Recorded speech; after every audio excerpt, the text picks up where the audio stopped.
சர்க்கார் படத்துல ஒரு கான்செப்ட் இருந்திருக்கும்.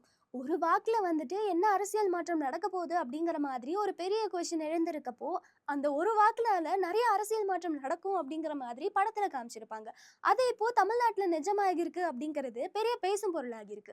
அப்படி என்ன நடந்துச்சு அப்படின்னு பார்த்தீங்கன்னா, திருப்பத்தூர் தொகுதியில கடந்த 20 ஆண்டுகளாக திமுக அமைச்சர் மற்றும் திமுகவோட மூத்த தலைவரான பெரிய கருப்பன் அவர்கள் தான் அந்த தொகுதிய வந்துட்டு இதுவரைக்கும் தன்னோட கைக்குள்ள வச்சிருந்தாரு. இப்ப நடந்த எலெக்ஷன்ல தாவேகால இருந்து போட்டி போட்ட வேட்பாளர் தான் சேதுபதி. அவர் கிட்டத்தட்ட 83,365 வாக்குகளோட வெற்றி பெற்றிருக்காரு. இதுல என்ன ஒரு விஷயம் அப்படின்னு பாத்தீங்கன்னா, 2006ல இருந்தே அந்த தொகுதியை கைக்குள்ள வச்சிருக்க பெரிய கருப்பன் அவர்கள் 83,364 வாக்குகள், அதாவது ஒரு வாக்கு வித்தியாசத்துல தோத்திருக்காரு. இதுல இன்னொரு முக்கியமான விஷயம் என்னன்னா, கடைசி சுற்று வாக்கு எண்ணிக்கையில தான் இந்த ஒரு வாக்கு டிஃபரன்ஸ் வந்து தெரிய வந்திருக்கு. அதனாலேயே இந்த விஷயம் பெரிய பரபரப்பை ஏற்படுத்தியிருக்கு. மொத்தத்துல பார்த்தா இது பெரிய பேசும் பொருளாகி இருக்கு. தாவேகா தலைவர் விஜய் அவர்கள் மொத்தமாக 108 இடங்கள்ல வென்றிருக்காரு.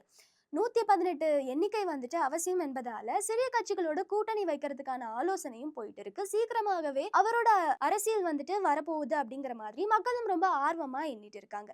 இத பத்தி நீங்க என்ன நினைக்கிறீங்க? உங்களோட கருத்துக்களை கமெண்ட்ல பதிவு பண்ணுங்க. லைக் பண்ணுங்க, ஷேர் பண்ணுங்க. இது போன்ற அப்டேட்ஸ்க்கு மறக்காம சப்ஸ்கிரைப் பண்ணிக்கோங்க.